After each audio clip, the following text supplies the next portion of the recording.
What's up guys, my name is Elle and welcome to We're Back to the Coffee Shop Project. Today is a second part to Saturday's video where I interviewed Chad Crosson from Thrive Farmers Coffee, and today he's taking us through his coffee ritual and sharing some tips he's picked up along his coffee journey. So catch up with the first video, subscribe down below, and let's get started. Alright, so you see I'm keeping track of like weights and whatnot. Now I'm going to start tracking time, and the whole point of that is just trying to maintain consistency. At the end of the day, when you do a manual pour over, like, you remove a lot of the consistency from like a pour over brewer, but I feel like in the world of coffee, like, people like that. But it does make it so, like, you know, if you're a fast food restaurant, you probably would never want to use a pour over because each customer is going to get probably a different experience, and then it requires a lot of training for your team members. But in a setting like this, it's a lot of fun. It is, and this is like you've nailed like the perfect ambiance and yeah, everything. It's so great. And our whole point in this, like, you see like the pallet wood, show the farmers. We can't take everyone down to meet the farmers we get coffee from, so we want to give you kind of that experience when you come here. I love that. And so that's kind of what this is. It's kind of inviting you into the experience that we get with our farmers and the experience they live every day. All right, so what I'm doing right now, like all the movement, there's three variables you can manipulate when you're brewing coffee. Time, temperature, and turbulence. Temperature never changes. I always get it out of the hot water tower at 2 or 3. Well, I shouldn't say it never changes. If you leave it in this too long, it will start to obviously get too cool. Time, I try to keep that variable consistent. Okay. So turbulence is really, as the barista, what I can manipulate, right? What does turbulence mean? So turbulence is like, basically, I mean, it's the same thing like when you're on a plane. Right. Turbulence, you're moving around a lot.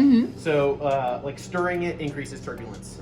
You can see, like, if I pour like from really high and it's splashing, that's increasing turbulence. That's basically making the water react more with the coffee, which is what the brewing process is. The problem is, ultimately what you're trying to do is you're trying to create or brew a balanced cup of coffee. Okay. So if you do too much turbulence, you're going to over extract your coffee, right? So anybody can beat up a cup of coffee. Anybody can do a Chemex, stir it, pour really high.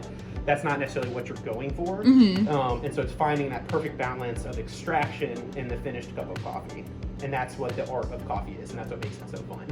How does a gooseneck play into the turbulence when you're brewing the cup of coffee? So really, the type of kettle is not going to. The gooseneck gives me a lot more control of where I'm pouring, how quickly I'm pouring. Right. The turbulence is going to come into, like, when I'm pouring in circles, this is creating more turbulence than if I just pour straight down the center like this. So it's more about where you pour and like how high you're pouring.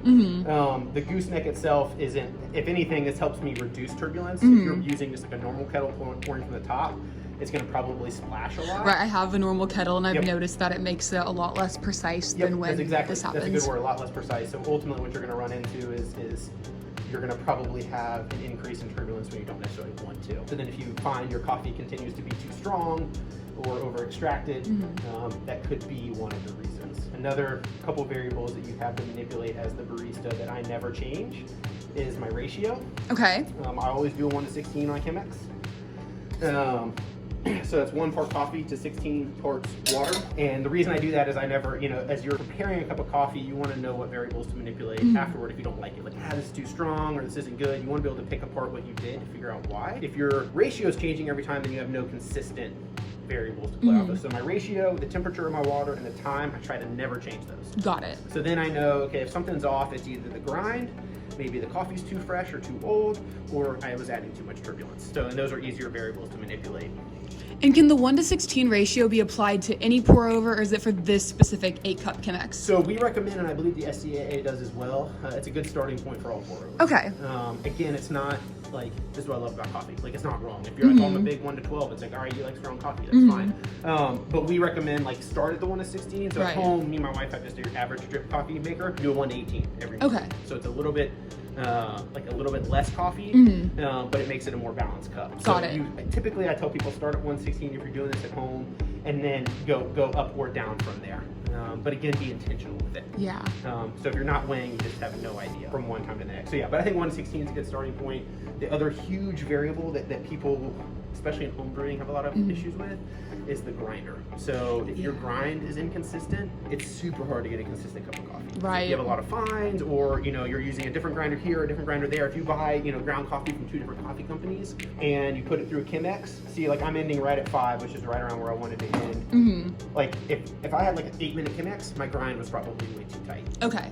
So that's another variable that's really tough, because every company, if you get ground coffee from someone, you don't know how they're grinding it. Like, their drip grind is probably different than our drip grind. it's so on. So there's a lot of variables that play into it. A lot of people don't care enough to do anything about it. Right. But as you start getting into the purest world of coffee, it starts to matter. And for you, what is the perfect grinder? I have a little burr grinder in my Breville at home, but I know I could improve. Yes, so a burr grinder is definitely a step in the right direction. Okay. Avoid blade grinders. I think honestly, like, if you really want to nerd out about it, there's a lot of great grinders out there. Yeah. The problem is, like, a really, really good, like, this is a Guatemala. I think this one probably costs like $1,200. Wow. Something ridiculous, right?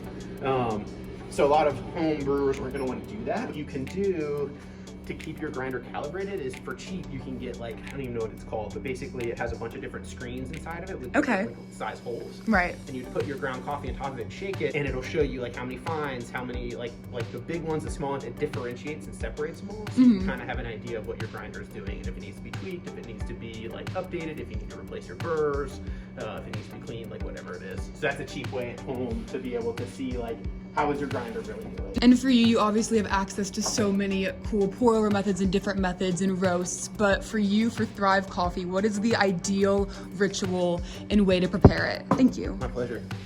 So I think at Thrive, well, I'll speak on my behalf. I would say definitely Chemex, like we just did. I love it. It's personal. It lets me be involved with the brewing process. It's a very clean cup of coffee. You Right. see right through it. And again, there's enough to go around. So this for me is my favorite. Again, it's a lot of babysitting. Yeah. So the average person probably doesn't want to deal with it. But if you have the time, if you have access to it, I think it's worth it. Awesome.